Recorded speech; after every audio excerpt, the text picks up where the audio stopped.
ভালো খেলেছে, কমিটি এখনো সবাই শুরু করেছে, পুরো ম্যাচ ফিট হয়নি, আরো কন্ডিশন আসতে হবে, কম্পিটিশন তৈরি হবে, তো ভালো টুর্নামেন্ট হবে। আমার মনে হচ্ছে এবার তো উপভোগ্য কাপ। বাঘ পুজোর দিন আপনি ইস্ট বেঙ্গল মাঠে গিয়েছিলেন, বাড়ির সামনে আপনি বেশ মানে ফুটবল দেবতাকে আপনি স্মরণ করেছিলেন। ইস্ট বেঙ্গলে কি তারই আশীর্বাদ বর্ষানো শুরু হলো? আমি শুধু বলি যে আমি সবসময় বাংলার ফুটবল যাতে ভালো হয় তারই প্রার্থনা করি। রাজ্য সরকার যে যৌথ উদ্যোগ নিয়ে ডুরান্ডটা করছে এবং আগামী দিনে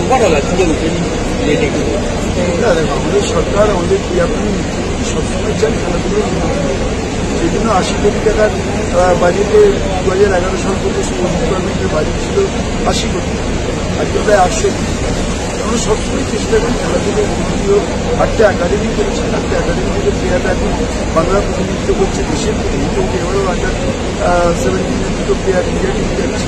তো আমরা চেষ্টা করছি, মানুষ চেষ্টা করছে, আমরা সকলে মিলে চেষ্টা করছি ভালো খেলা হবে।